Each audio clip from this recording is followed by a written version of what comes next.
What up, bro? What up, what up, what up? Chilling, man. It's been a minute since I've seen you. Indeed. I think it was New York. It was either New York or Atlanta. And South Africa, bro. Yeah. South Africa too, as well. Yeah, man. Man, good to see you, bro. I've been in your world, for the last 48 hours. I even caught some of the interview yesterday Okay. with Fat Man Scoop. Cool. All right, It cool. was really entertaining, bro. Cool. I'm looking forward to having this conversation with you, man. It's my 41st episode, if you will, of this thing, and I've always had some enlightening conversation, and people in the comments usually go crazy. So as a result of watching the comments yesterday, I have no doubt that this will be similar.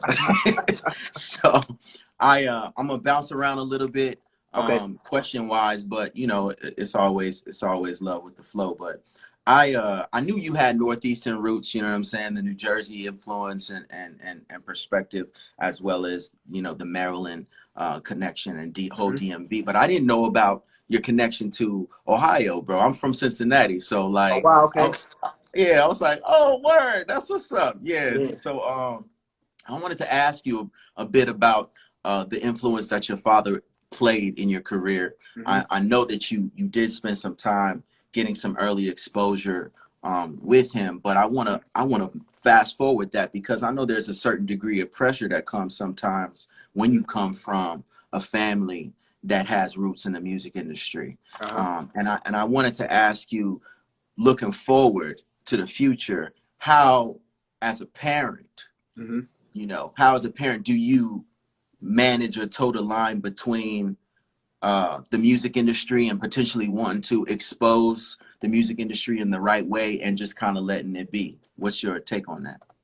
First I'll say, like, I never really felt any pressure being my dad's child and pursuing music, because I didn't know I would be pursuing it at that time. So it never was a thing where it was like, if anything, it was maybe like lightweight forced upon me at one time or another, was like picking up an instrument. And now I understand why. You know what I mean? Because I didn't do it, and I had an opportunity to learn many instruments, and so be it. But as far as my children are concerned, and being a dad, like, I allow them. I just try to focus on allowing them to be the dopest children they can be and have fun with whatever it is that they want to be involved in. I do encourage them to not give up or be reluctant to learn different things, because it's funny. I was talking to my oldest the other day. We were hanging out for his birthday. Turned 15, and I tell him the story so much. He's like, "I know, Dad. I know you basically, could have learned all the instruments you didn't learn," because he's expressing an interest in production again and wanting to make beats and produce and possibly and stuff of that nature. And I'm just like, hey, man, I'm like telling him, like, man, you shouldn't have gave up on it. You shouldn't have quit the piano like 3 years ago. You would be like a little Mozart right now, and I'll help you out tremendously, as a producer, and but I allow them, you have to allow your kids to be your kids.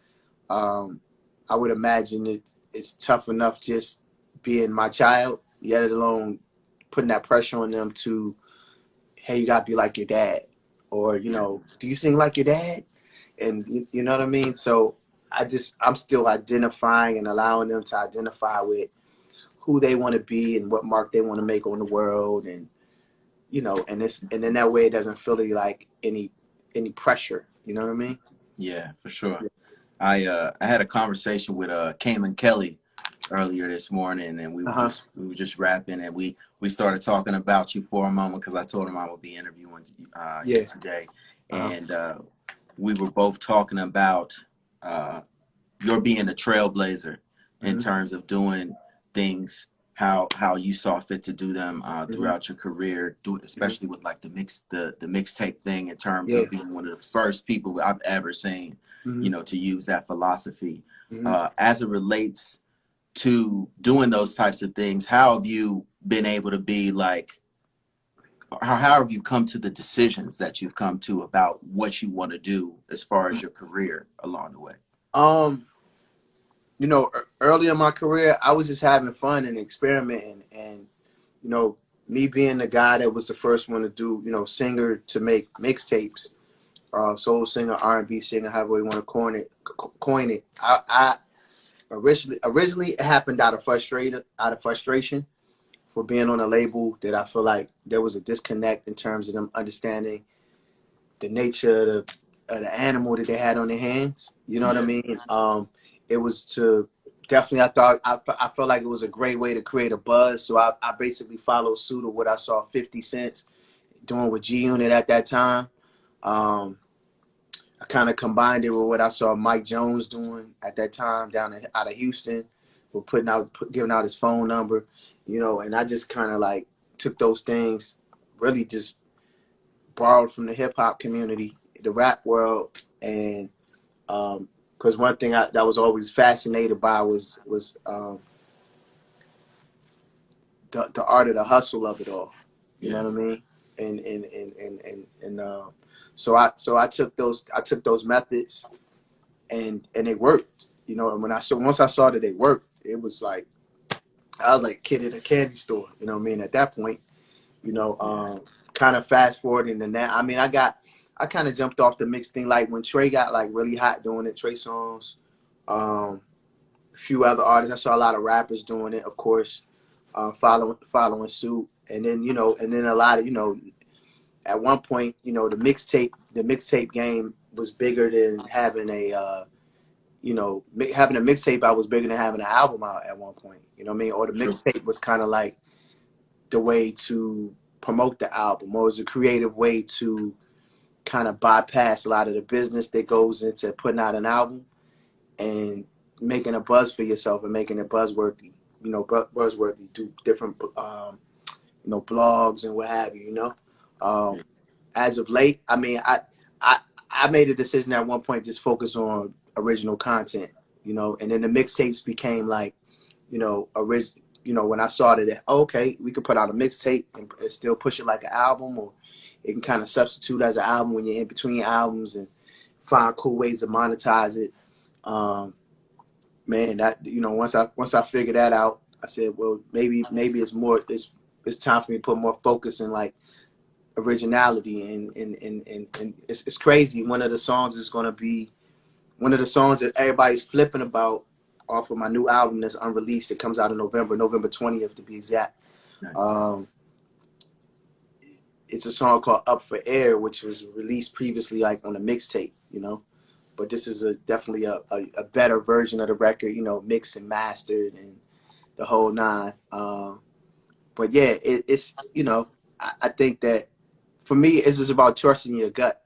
So, you know, when it's a time, you know, even now, if I need to create a buzz or I want to bring attention to something, I can go in and like jack a beat and, you know, people get excited about it. You know what I mean? But I'm more focused on original content, you know, building out my catalog. I mean, right now, probably got enough music in the vaults, like archive, that I could put out an album every 9 months, probably for the next 10, 15 years. Wow. You know? Yeah. But then you know, the competitiveness in me is like, then I gotta ask myself how much of that is like quality versus quantity, how much of that tells my story in real time, because, you know, to be the artist, as you know, and the writer and the songwriter, sometimes the producer, you have to be, I feel like I have to be connected to it, so it has to be complete transparency there. Even if I'm not the writer or the author of the story, I have to be able to sell the story. I have to be able to have gone through that in my life, or I have to be at that place at that period in my life to be able to convincingly record the song and sell the song. Like, I get songs submitted to me all the time, and it's like, yo, that's a great record, but that's not where I'm at in my life right now. You know what I mean? Or that's not the story that I'm trying to, you know, convey on, you know, album number 9. You know, so I'm always kind of trying to work ahead of myself, and you know, and that right. And I think that drive and that hunger and that passion, that I had, you know, making mixtapes, ultimately I still have that. Like, the bottom line is like, I'm still in love with what I do. I love what I do. You know, and it's still, and the fact that I can do something and see that it still resonates, with the culture. It still resonates with the people who absorb it. Because those that, you know, we can make music all day for ourselves. I know a lot of dope artists that make music that they just sit in the house and make music, and they work this job that they hate, and they're like incredible artists, but for some reason there's a disconnect within themselves, either lack of self-confidence or the fear of flying or whatever it is, right? Um, and when I say the fear of flying, I mean like jumping off the cliff, and because when you jump off the cliff, you can fly, you know, just using our imagination. You can either fly or you can crash and burn, you can sink and swim, you know. Yeah. So it's you know, you got to be the phoenix out of the ashes, you know what I mean, out of For the sure. flames. So it's been a journey, you know. Yeah. I know I see some people commenting Oh saying yeah. they want the It's going crazy. mixtape It's going Rob crazy. back. I'm just yeah. I'm I'll just tell you a secret though. I'll tell you. See, I'll give you an exclusive. The last two albums I put out, technically, they were mixtapes in my mind. Like they were just original music mixtapes. And let me explain. Like when I did the beat jacks and the mixtapes, they always had a little more edge to them. They were a little edgier than the actual album. So good friend of mine who actually co-produced a record on the album, we call him Terror for short. But he 812 Labs, he always been one of them friends that's like, he's not gonna tell me the shit is hot just because I'm his homie. You know what I'm saying? yeah. So we gonna, you know, I'm gonna play an album for him. I'm gonna play a couple of records for him, and we gonna have some debate. We gonna sometimes he gotta hear it again, or there've been times where you know he hears the album before it comes out, and then a year later the album drops, and he's like, "Yo, that record you told me about, man, like, yo, I feel different about it now. Like, yo, you was right." You know what I'm saying? Or I got home with mama, and I got to busting it down, and you was right about that. I understand what that was for, right? And so I appreciate, you know, having a good ear, always having some trust in your ear, your instinct, but also having a great ear that you know is not going to just cater to your ego. Yeah. And what we do Yeah. is very important, you know. For sure. I wanted to man, I got a couple really essential questions I want to ask. Let's talk about the new project Uh-huh. that's coming out in November. All Mm-hmm. right. So Marvin used to say, obviously, gave us a sneak peek, Mm-hmm. and I want to know a little bit more about the rest of the project. You know what I'm saying? Mm-hmm. What a time to be in love, especially because love has been a central theme Mm-hmm. to what it is you represent, and I feel like love has kind of changed a little bit over the years in terms of how artists choose to present it.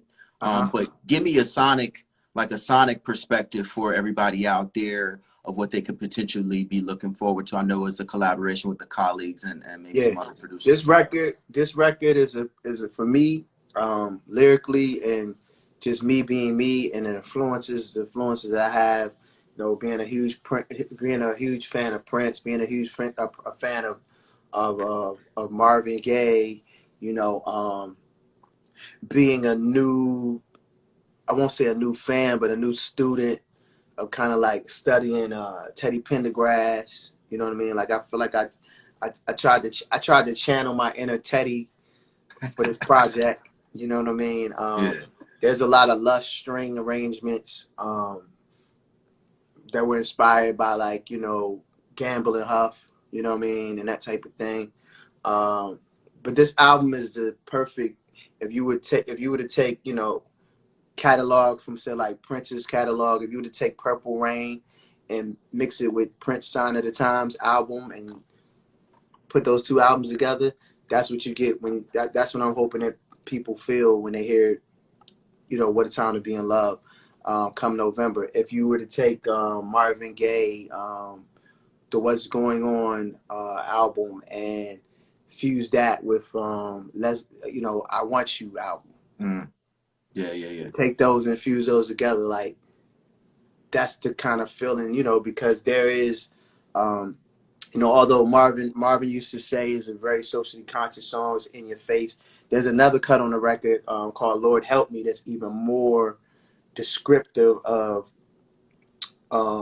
where we are right now as a race of people, the climate of um, you know, systemic racism, and you know, everything that we're facing right now. You know, how the really the history clocks have been kind of turned back on us a bit, and you know, we're in the new millennial civil rights movement all over again. You know, but this time it feels different. This time it feels groundbreaking. This time it feels like, you know, when you hear like no justice, no peace, and I'm not inciting, you know, that or saying that people should go out and, you know, be violent, but I'm just saying like we will continue to just disrupt everything until we get what we deserve and um what we deserve. Thanks. You know what I'm saying? And you shouldn't have to beg for your respect, beg for your freedom. Um, you know, and for too long, you know, we've tippy-toed around our oppressors and what have you. So it's very in your face right now, and I don't think that it's not going to go away. Nah. You know what I mean? Like not this time. Nah. You know. I wanted to say shout out to Love Queen Nation, because I understand Love Yeah. Queen Nation is in the house representing for sure. And let me say this. So the point I'm trying to make is to bring it full circle, because I feel like I didn't fully answer the question, is that on the album there are socially conscious records, but and there's some cool ways, there's segues or what have you, but there's records that speak to intimacy and black love, and you know what I'm saying, and getting it in, because we have to continue to push that narrative too of black love. You know what I mean? Yeah. When you seeing so much hate blatantly in your face and disrespecting you in your face, um, man, that shit can be depressing, you know, and it can bring you, you know, it can wear on your soul and wear on your spirit. So we have to continuously push the agenda of celebrating the black man. For our sisters out there that's watching, you know, celebrating the black woman, do a better job of taking care of one another and loving on one another and making love to one another, and you know, fighting for the things that, you know, matter to you most, you know, when it comes to your mate or dating or whatever that is in your community, you know what I mean, your movement, you know. So it's movement music, like constantly movement in the bedroom, you know what I'm saying, you know, and movement in the streets, you know. And that's what I've always kind of battled with that, or had these you know, arguments or debates with close friends, people in business, A&Rs, whomever, that you can't do both. And you know, I think that my career is a testament to the fact that you can do both. You can make socially conscious music. You can music can be edutainment. You know, it can be educational and it can be entertaining, and you can do both. You know. Yeah. Man, you mentioned about your ear and you mentioned about doing both. And I wanted to talk to you because talk to you about the industry side of things from the executive standpoint, because I know that you've taken the position as a head of A&R over at SRG. And I wanted to ask you, um, I for one think it's great when artists and creatives Mm-hmm. also accept the responsibility of the executive side of things. Mm-hmm. I feel like there's more compassion when somebody on the executive side knows what it's like to be an artist at whatever stage of the game. I wanted to ask you, um, what's your philosophy as it relates to the art form of A&R? Because that's kind of been something that's been lost. Um, I'm a different kind of A&R because I'm an artist first. I could potentially be my boss's worst nightmare in terms of advocating for the artist, and uh, advocating for the artist, and fighting for the integrity of what that artist feels like they are, with whatever that message is, you know. Now the business side of me is when I'm looking to sign an artist or create a relationship between a brand and and be that flagship or that gateway, that gatekeeper. You know what I Yeah. mean? Per se.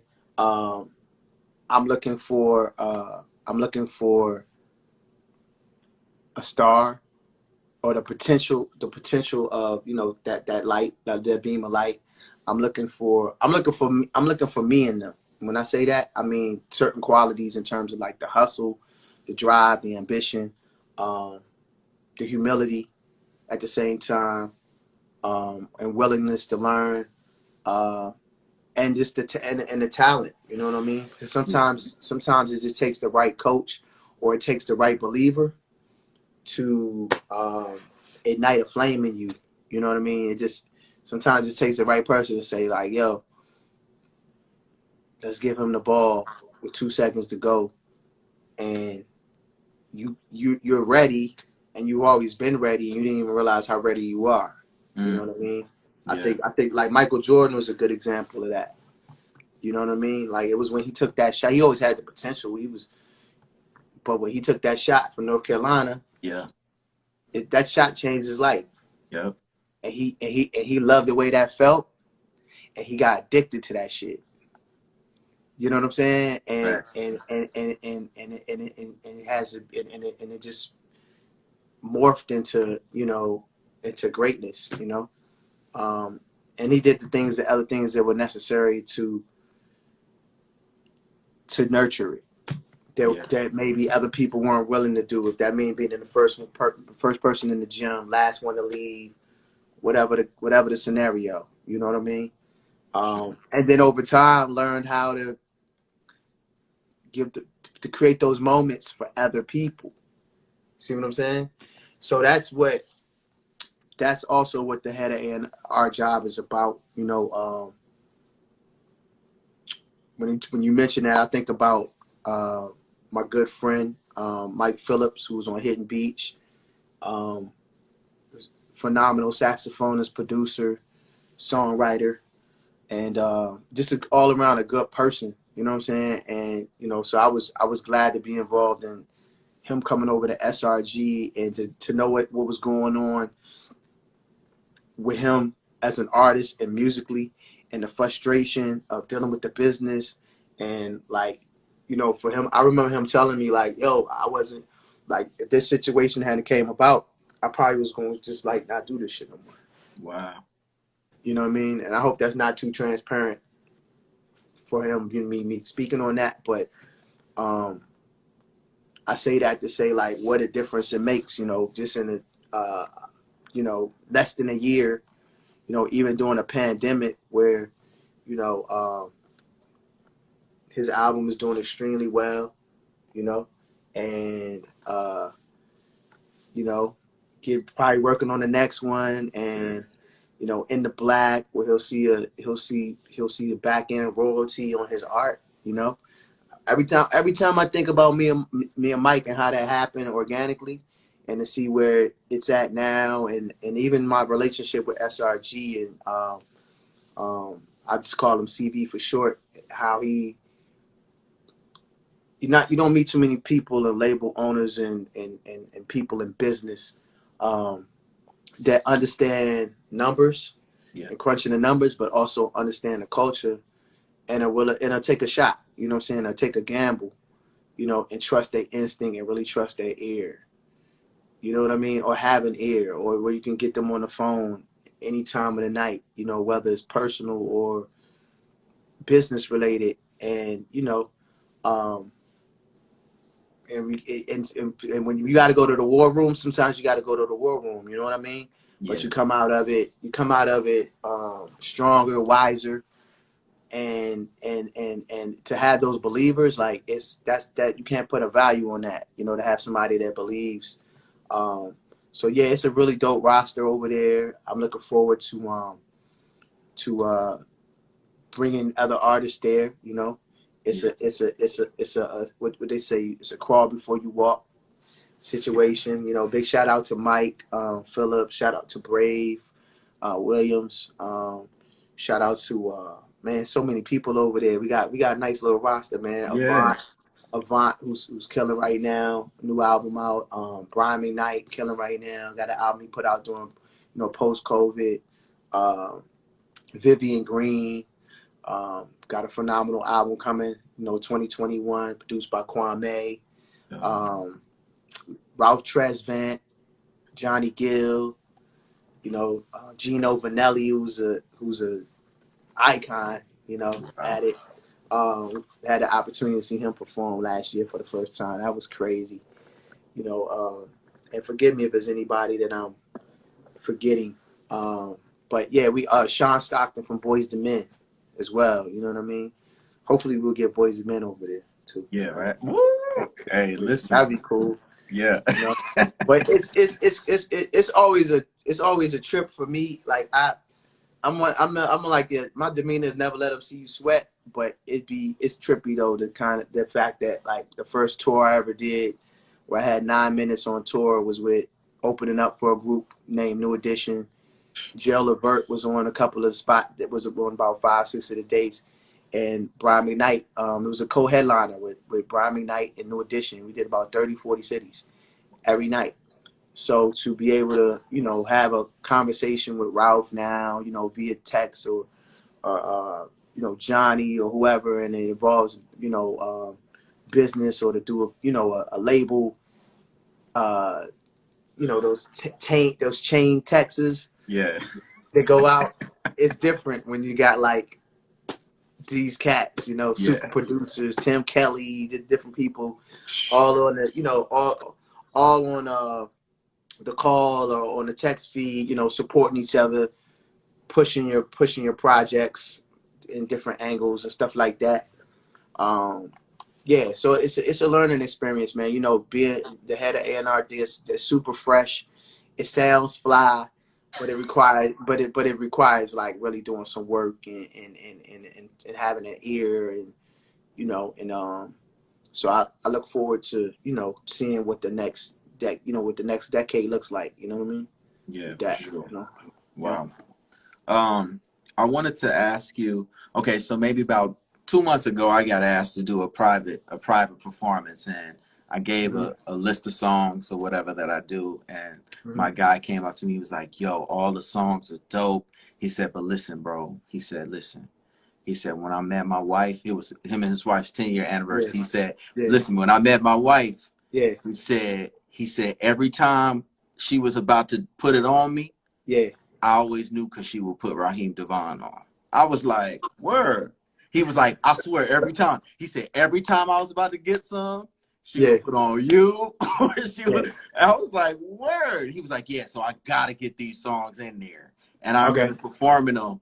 And when I performed them, it was like a concert. When I performed them, it was like a crowd of people. They just instantly went back in time to that moment. So I thought it was super cool, especially having been around you and everything like that. And I know you have loyal fans. In this industry, fans can come and go. But one thing I will say is I've always seen your fans ride for you hard. Like whether it's in New York, seeing them go crazy in New York, whether it's in South Africa, it's always like boo, boo, boo. How I know you've been real hands-on with making sure you connected to those folks. What's been your philosophy as it relates to that? How have you been able to build that relationship with your fans? I mean, nothing moves without the music, and nothing moves without the people who don't. Nothing moves without the music, and if the people ain't moving to the music, then that's like, I gotta find a day job. You know what I'm saying? So it's an interesting connection. It wasn't built overnight. I mean, what you see, man, it's been built over 20 years plus. First album I ever put out was a project called The Healing. I was part of a group called Urban Ave 31, and then I was also part of a group called The Crossroads, which I think you met Wes. One half of Crossroads, and we put out our most recent album back in 2017 that speaks about everything that's going on right now. The album it's called Footprints on the Moon, and it's on all digital platforms. So we always been ahead of the curve in terms of creativity. I mean, at the end of the day, The agenda is to push the culture forward. You know what I'm saying? Is to push it forward. And I can't do that without the fans. I can't do that without the people that listen to the music. You know, Yeah. they've been definitely a part of the journey. They've been the street team. They've been the ones that tell other people to tell other people that tell other people. And the reality is that I never go anywhere. I never walk in any room and assume that the world knows my name or everybody knows who Raheem Devaughn is. You know what I'm saying? I've never taken that approach, you know what I'm saying, to the culture and what I do. The goal is for me to leave a lasting impression, and for if they don't know, you know, when I leave, when by the time I leave, then they know, you know. And sometimes it's not my place to. Sometimes I'm not even there for that. Sometimes I've been the quietest person in the room, just to be able to listen, you know what I mean, or to be able to get that the sincerity of humility exchange between humans. So for me, that's probably been the most surreal thing about having to wear a mask is being out in public and wearing a mask where people don't know who I am. And and you know, I can get them the energy that I'm on, and I can Mm-hmm. also feel when it's real with them and when it's not, you know what I'm saying? And it's cool. You know what I mean? Because I could, you know, I used to say, I remember used to say, man, I could sell 50 million records, and if nobody knew what I looked like, I'd be cool with that. You know what I'm saying? Because it's a part of our life that we have to give up in Yeah. order to be who we are. You know what I mean? And only we understand what that means. And Mm-hmm. that's whether you're dealing with family, significant others, um, your children, or what have you. Only know you know, it's across it's across the bear in Yeah. there. You know what I'm saying? Being a public figure, being under scrutiny, and you know, um, and you know, being under the public eye constantly. You know. Yeah. I my first time ever going to South Africa was last year, Okay. and I'd never been to Africa before, much less South Africa. And I remember distinctly just going downstairs to the restaurant portion and grabbing some food, and I saw you having the spread, and you were just kicking it. You know what I'm Yeah. saying? Nobody in the whole joint but you. Yeah. And I'm like, man, I'm gonna go over sit and talk to Raheem for a second. Yeah. And Yeah. I remember sitting down, and I remember a lot of free game, you know what I'm Yeah. saying, Yeah. that you gave me. Yeah. And I wanted to ask you about the international market as an independent, because there were a lot of gems you dropped on me in that conversation Mm-hmm. about really making the most of the international market. Mm-hmm. Particularly in South Africa, you shared a lot of stuff with me because you had been, you know, coming to South Africa and developing a fan base there Yeah. on the ground. But what goes into like expanding, as you know, expanding that territory beyond the It's US? rough, man. Like we made a lot of leeway. It's crazy. Two of the main key people that I had on the ground there were killed in a car accident. Like not too far. Like I think I want to feel like that when we were sitting down, they actually were on their way to come eat. Yeah, and it rocked me, man. Like it rocked me when I lost them because they were like my eyes and ears out there, and you know, and my contacts, and you know, so I was looking forward to going back and rebuilding. You know what I mean? And I still got a lot of soldiers on the ground out there, what have you. But um, it's like, yo, it's like any other thing, man. You got to go set up shop. You got to connect with the people. You know, social media makes it a little easier. I will I will say this. I feel like it's just like, you know, there's when we talk about systemic racism, it's not just in corporate America. It's not just in your world. Like, I'm talking to the people that are viewing this.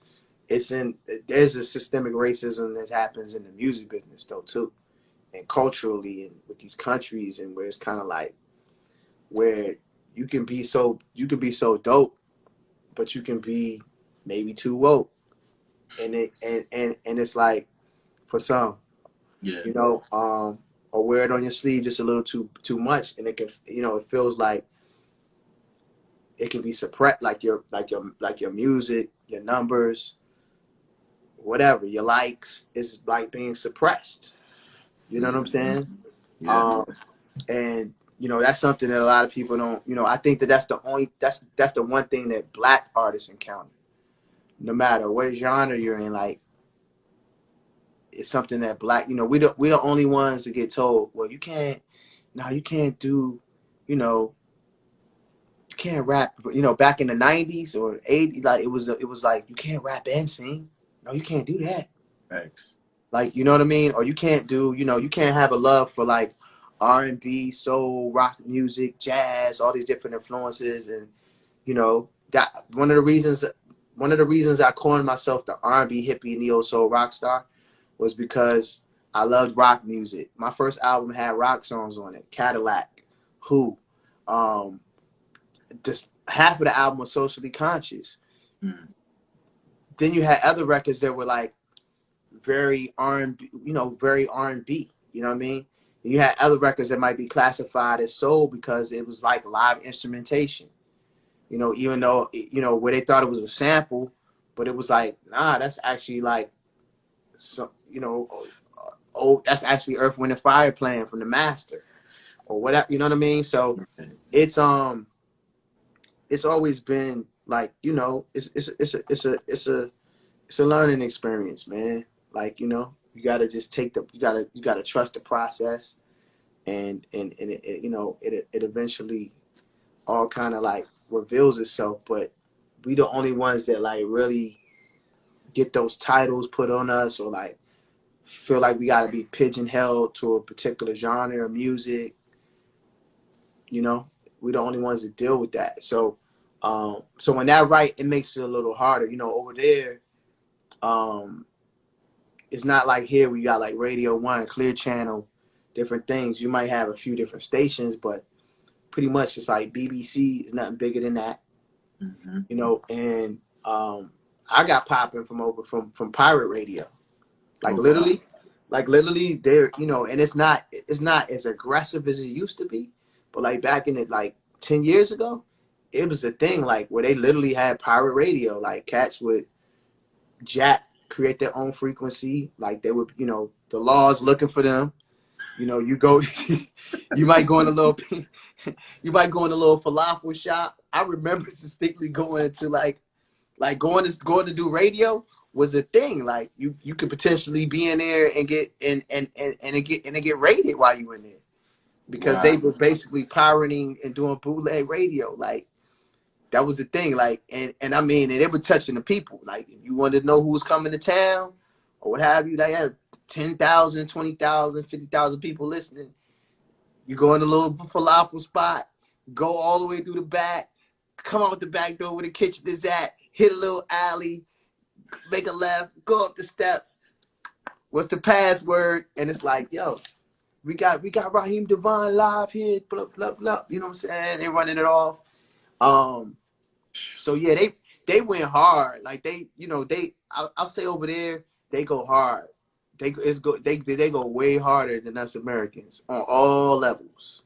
Like Wow. that's the thing. Like, and I think that's the fear. Like powers that be, because it's like over there, like if they don't like who the president is, if or, or somebody that stole some money, come on, man. Like out in South Africa, oh, they coming to take you straight out the black house. Like you can even go freely or we running you out of here.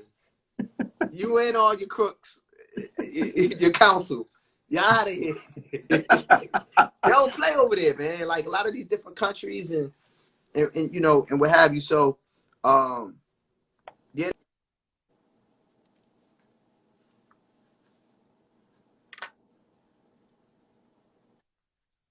I was gonna say they absorb the music. They go hard there, but they also absorb the music differently. You know. Yeah. Dope. Dope. I also uh had the honor of performing in New York for your foundation. Yeah. And it was dope. There was a lot of really dope artists on the bill. House was packed. And it was an opportunity for me to see what philanthropy looked like. Mm-hmm. You know what I'm saying? From the artist perspective, it Mm-hmm. was still an amazing show and it was packed, but at the same time, you knew that it was for a reason. I wanted to ask you about, the Love Life Foundation, kind of the inspiration behind that, for those that are out there who may not know. Well, for my foundation, the inspiration was probably be, I mean, I was getting calls to do things pertaining to domestic violence, being, the lyrical content and the success of a record like Woman, and being coined as somebody who doesn't, talk about women, black women in particular, and tearing them down in the music and the lyrics, and that type of thing. I always prided myself in making music that uplifts them or that speaks for them. You know what I'm saying? And it kind of like speaks to the women who raised me. You know what I mean? My mom and my grandmother. You know what I mean? Yeah. And but starting my own foundation gave me an opportunity to be more, to put it right into the hands of the people and be of service to the people. So whether that's fighting domestic violence or providing, scholarships for students, which we've done for over the last 6 years, paying for their books and supplies, or feeding the homeless in the past with brothers like Tony Lewis Jr. from DC, Operation Nourishment, um, and different organizations. Those are a few of our initiatives, or partnering with the AHF to bring more awareness about HIV and AIDS, and or folks that are displaced, and homeless. These are different just initiatives we covered over the years, and it's just really just to do my due diligence and do my part, man. Yeah, I'm thankful for my very small team, but we get it done. Some of our recent things, during the pandemic, we've been providing fresh fruits and vegetables and produce to people in need, locally. And prior to that, we did a lot of meal prepping for um, first responders and our essential workers, feeding them in the early stages of the pandemic. Wow. So yeah, so and it's all funded by, a lot of times, by the fans. Love Queen Nation, different people make donations, different organizations. The AHF has been a huge partner for us over the last few years, and we kind of figuring out if they're going to be involved moving forward. Always looking for other partners and sponsors as well. So it's something I'm passionate about. It's not always glamorous, you know what I mean? But Yeah, we get it done, man. We get the work done, man. Um, so let me ask you, few artists are around for 5 years, much less 10 years, to be able to have an accomplishment of putting out a record to commemorate a decade in the Yeah. industry is a milestone, and hmm and beyond, and going beyond that. What hmm what would you say one of the nuggets of wisdom has been or could be, in terms of that type of longevity in the genre? The genre of R&B is Yeah. so, Yeah. it moves around a lot, you know what I'm Yeah. I saying? straddle that line. I straddle the line between soul and R&B. You know what I'm saying? Let's be clear.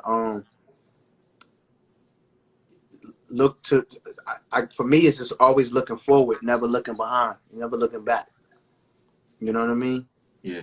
Um, it's always looking forward, never looking back. Um, stay in the studio. It's like, stay in the gym, stay shooting in the gym, like stay in the studio. Um, find new ways to tell that undying story.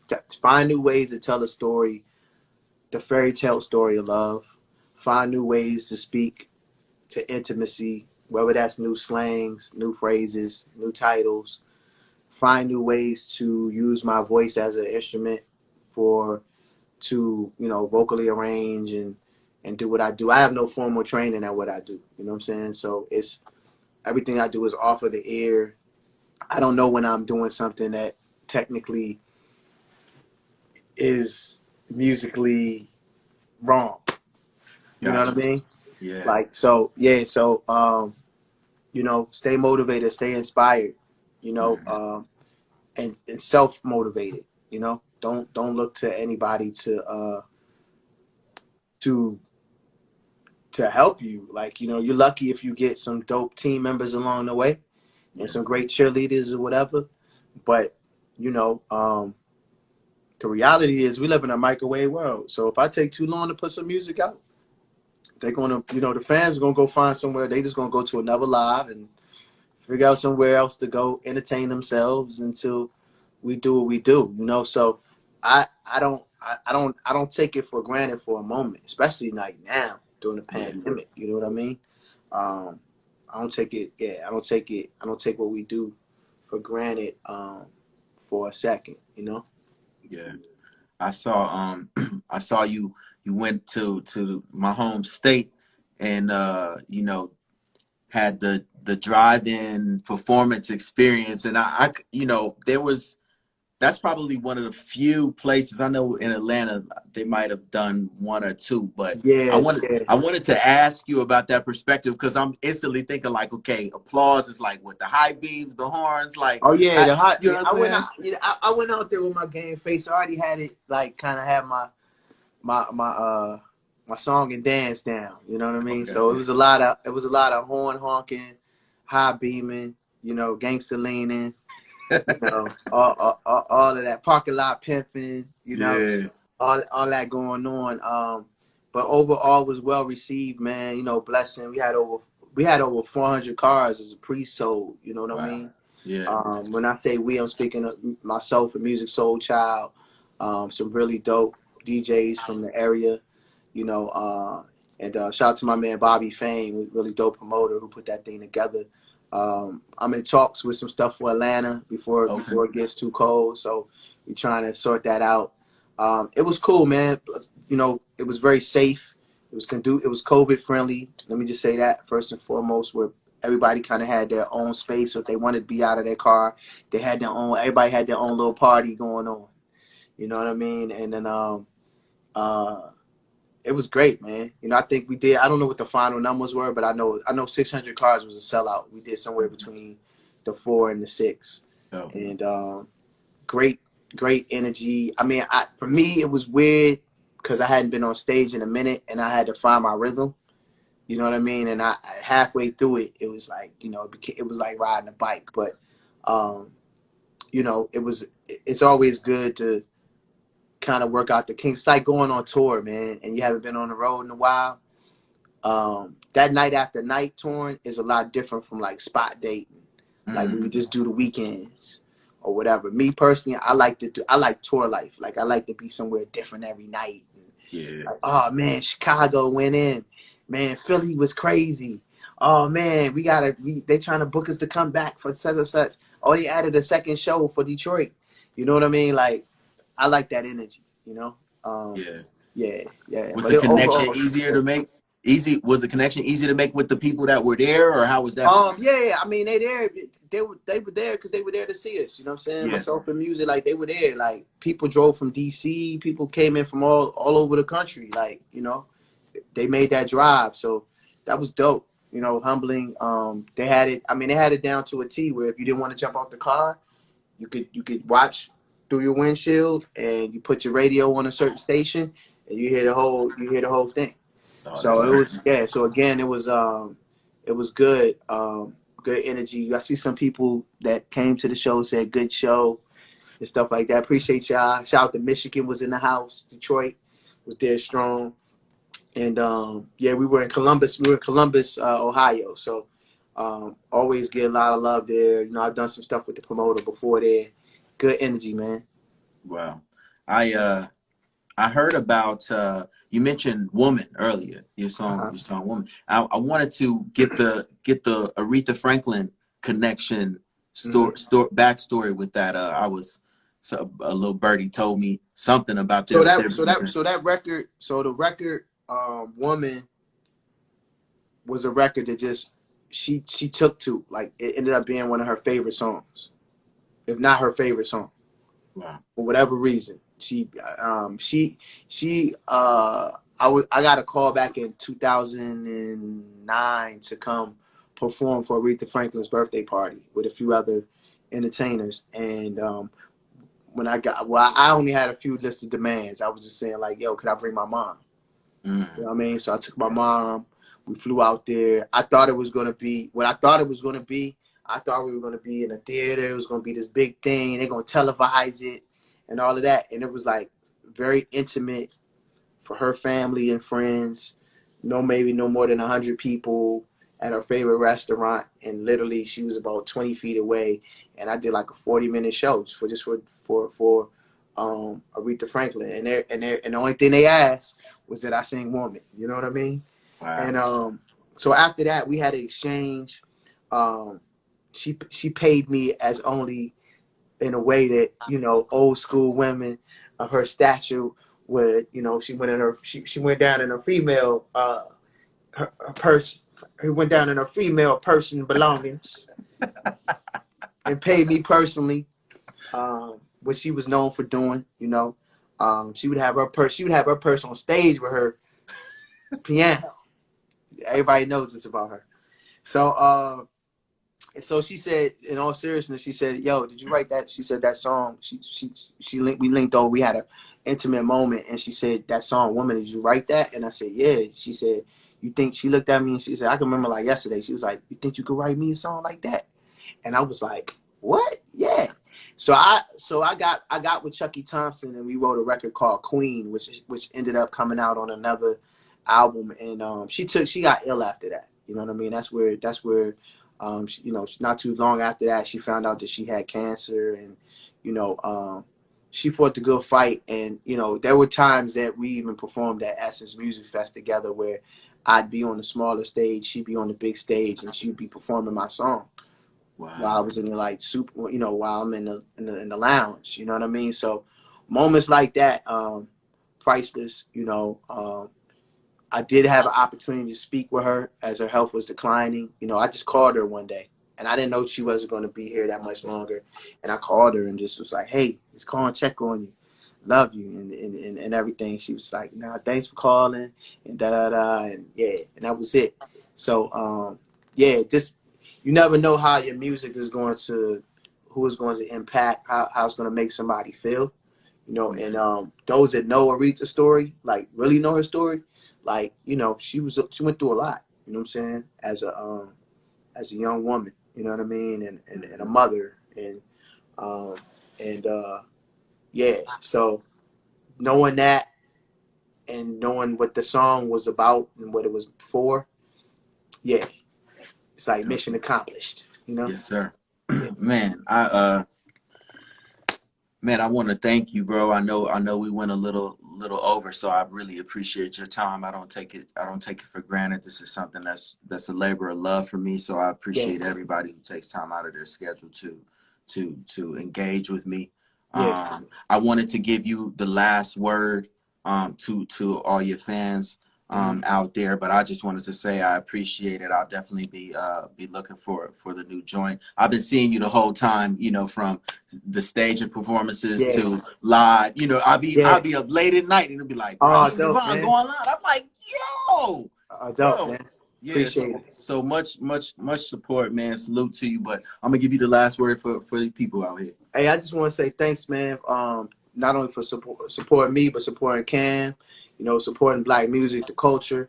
You know, we all in this pandemic thing together, and I think that if it's one thing we learned, you know, start a movement. You know, aspire to inspire. And the new single is out. Marvin used to say, don't you celebrate continue to celebrate your blackness. Continue to celebrate. Shout out to all our allies out there that are not, you know, of Black descent, that are, you know, that celebrate our blackness as well. That's in the struggle with us. And you know, check out the new single. Marvin used to say, that's movement music. The song is for y'all. You know what I mean?